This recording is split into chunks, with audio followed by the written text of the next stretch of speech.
இறைமகன் இயேசு கிறிஸ்துவில் மிகவும் பிரியமான சகோதர சகோதரிகளே, நண்பர்களே, குழந்தைகளே, பெரியோர்களே, பெற்றோர்களே, உங்கள் ஒவ்வொருவரையும் இந்த நாளில் ஆண்டவர் ஆசீர்வதித்து புனிதப்படுத்துகின்றார்.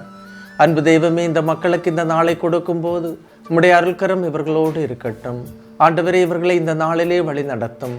புதிய சிந்தனைகளையும் புதிய திட்டங்களையும் உமக்கு உகந்த ஒரு நல்ல வாழ்வையும் இந்த மக்களுக்கு கொடுத்து இந்த நாளை இவர்கள் ஆரம்பிக்கும் போது உம்முடைய அருள்கரம் இவர்களோடு இருக்கட்டும். முன்னாகவும் பின்னாகவும் வலமாக இடமாகவும் இருந்து ஆசீர்வதியும். காவல் தூதர்களின் துணை இருக்கட்டும். இரத்த கோட்டைக்குள்ளே இந்த நாளை பாதுகாத்து வழிநடத்தி இந்த மக்களுக்கு மகிழ்ச்சியின் மனநிறைவின் நாளாக இது தாரும். ஆமேன். அன்புமிக்கவர்களே, இன்றைய நாளிலே நாம் தியானிப்பதற்காக எடுத்துக்கொண்ட இறைவார்த்தை லூக்கா எழுதிய நற்செய்தி 7ஆம் அதிகாரம் 12-13 இறைவார்த்தைகள். இயேசு நயின் ஊர் வாயிலை நெருங்கி வந்தபோது இறந்த ஒருவரை சிலர் தூக்கி வந்தனர். தாய்க்கு அவர் ஒரே மகன், அத்தாயோ கைம்பெண்.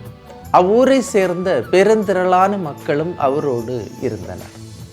இயேசு அவர் மீது பரிவு கொண்டு அருகில் சென்று பாடையை தொட்டு, இளைஞனே, நான் உனக்கு சொல்கிறேன், எழுந்திடு. உடனே இறந்தவர் உட்கார்ந்து பேசத் தொடங்கினார். கைம்பெண்ணான இந்த தாய்க்கு இருந்த ஒரே சொத்து தனது ஒரே மகன். அழுது துடித்த அவர்கள், இறந்த தனது மகன் உயிரோடு வரமாட்டானா என்று ஏங்கி துடித்தார்கள். அவர்களின் ஆர்வத்தை, இதயத்தின் வேட்கையை இயேசு அறிந்தார். நீங்கள் இன்று தீவிரமாக ஜெபிக்கின்ற வேண்டுதலை தர கடவுள் திருவுளம் கொள்கிறார். வாழ்வின் இறுதி ஊர்வலம் என்பது சங்கடமான வேதனையான பயணம். சொல்லன்னா கண்ணீரை கொண்ட பயணம்.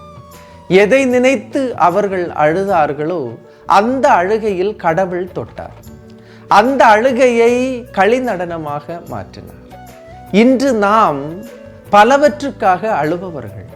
வீட்டில் இருக்கின்ற சூழலை குறித்து அழுபவர்கள், உடலில் இருக்கின்ற நோயை குறித்து அழுபவர்கள், பிள்ளைகளை குறித்து அழுபவர்கள், அளவுக்கு அதிகமான கடனை குறித்து அழுபவர்கள், எதிர்காலத்தை நினைத்து அழுபவர்கள்.